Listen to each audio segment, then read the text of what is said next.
अच्छा अश्विनी, आपने पहले रिस्क की बात करी थी, मेरा नेक्स्ट क्वेश्चन उसी पे है। How do you manage downside risk during the hmm. Market crashes? Specially अभी जो हम्म। हम इतना टेंशन देख रहे हैं, ग्लोबल टेंशन, यस। वॉर के टाइम पे सबके पोर्टफोलियो जो है वो रेड हो गए थे। जी। एंड एक्चुअल में मार्केट से तो रिटर्न एक डेढ़ साल में कुछ मिला ही नहीं है। True true. So how do you perfect. Manage that downside risk? Hmm. तो अभी इसमें ऐसा है कि आई थिंक जो रिस्क मैनेजमेंट का जो कॉन्सेप्ट है या फिर डाउनसाइड रिस्क का जो स्पेशली आपने भी जैसे बोला कि मार्केट के फॉल में आप कैसे मैनेज करोगे, राइट? तो आई थिंक वो चीज़ हमको क्लियरली समझनी पड़ेगी दैट इक्विटीज में आप आए हो तो आप पोर्टफोलियो के फॉल को अवॉइड करने की कोशिश मत करो। Okay, that is the part and parcel of this game. ये रोलर कोस्टर है तो ऊपर भी जाता हम्म। है तो नीचे भी आता है। लेकिन are you on a full period, on a longer period, on a 3 to 5 year period? Okay, क्या प्रोबेबिलिटी है कि आपका रिस्क मैनिफेस्ट होगा? नाउ रिस्क समझते हैं क्या है पहले तो। हाँ। क्योंकि रिस्क, भाई मेरा पोर्टफोलियो 30% गिर गया, मार्केट 25% टूट गया, मेरा पोर्टफोलियो 30-35% टूट गया, मार्केट से ज्यादा टूटा कम टूटा, वो रिस्क नहीं है। वो तो एक नेचर है वो, और कोई भी उससे को अवॉइड नहीं कर सकता। I hmm. Understand it's a human behavioural bias है। किसी को भी आपका पैसा 100 रुपये 100 के नीचे नहीं चाहिए भाई। हम्म। उसके ऊपर कित कम भी बढ़े चलेगा मेरे को एक बार को, बट नीचे नहीं होना चाहिए। So that's a bias, right? Hmm. But the problem with equities is that that can not be insured, right? And that's why we say that हमको 3 to 5 years का आपका एक्सपीरियंस चाहिए, तो कि आप ये कॉन्सेप्ट पहले समझिए। नाउ रिस्क क्या है? आपने एक फंड मैनेजर को पैसा दिया आपका, राइट? मेरे हिसाब से दो मेन फंडामेंटल रिस्क है। That what is the risk? The very fundamental, don't use lose capital, Warren Buffett, don't forget rule number 1।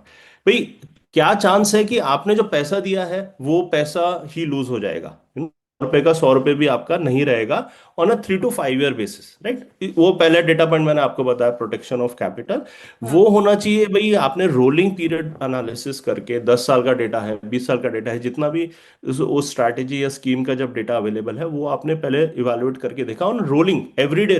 That not end of day, आज के डेट पे हम लोग कमेंट नहीं कर रहे हैं। पूरे 3 or 5 year के रोलिंग पीरियड्स बना के, और ये एक ऐसा डेटा है जो मैंने देखा है बहुत फ्रीली सब लोग प्रोवाइड नहीं करते हैं, which should become a standard ideally, right? कि भाई आपको पूरा रोलिंग डेटा भी बताना है ताकि आपको पूरा इंसाइट पता चलेगी। ये नहीं कि मेरा स्कीम बस 3 महीने में चला या 3 साल में चला और उसके पहले स्ट्रगल कर रहा था। तो एक पहला रिस्क का पैरामीटर है that what is the probability of losing capital in in a particular scheme. दूसरा रिस्क क्या है? फंडामेंटल रिस्क, कि भाई फेसिंग द अंडर परफॉर्मेंस। भाई मार्केट ने 15% रिटर्न दिया, आपके स्कीम में 15 भी नहीं आया, आपके उसमें 10% रिटर्न आया, right? So hmm. You missed out the bus because that was the easiest thing to do. आपने एक निफ्टी या फिर एक मार्केट ईटीएफ खरीद सकते थे, पैसिव ईटीएफ, और आपको वो मार्केट रिटर्न तो बिना कुछ भी एनालिसिस किए वो मिल जाने वाला था। That was a free return typically, right? Hmm. Now if you are under performing, that is the problem, right? And short term में हो सकता है, नियर टर्म में एज आई टोल्ड यू कि एक्टिव शेयर है, आप आगे पीछे हो सकते हो। लेकिन एक 3 to 5 year बेसिस पे on a rolling data where you're looking at thousands of such portfolios available, what is the probability of falling behind the market?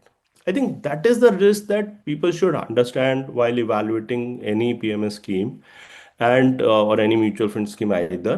That this the risk, because that is what actually manifests and hits, right? कि भाई 5 साल से मैंने invested था, मुझे FD return मिला है, जबकि मैंने पूरे टाइम इक्विटी रिस्क लिया as a portfolio, then definitely you have been underserved, right?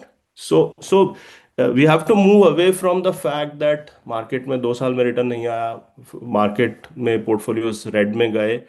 These are part and parcel of the game, and the more risk is actually more severe, which actually benefits over a 3 to 5 year period. Okay. अच्छा, realistically investors कितना return expect कर सकते हैं PMS से? हम्म। हाँ, तो numbers तो see it all depends, because हम अल्फा की बात करते हैं तो भाई बेस रिटर्न जो है वो मार्केट डिटरमाइन करता है, उसके ऊपर आप अल्फा जनरेशन एक्सपेक्ट करते हैं। But just for our understanding या डिस्कशन, सी लॉन्ग रन में any 3 5 year kind of a rolling number अगर आप निफ्टी का देखते हैं या सेंसेक्स का देखते हैं, ये हम्म। रेट ये रिटर्न जो है ये 12 to 15% के रेंज में रहे हैं, राइट? तो जब आप म्यूचुअल फंड की बात करते हो तो वहां पे एक delta of alpha is smaller, where that is what you are probably expecting, somewhere closer to 15%.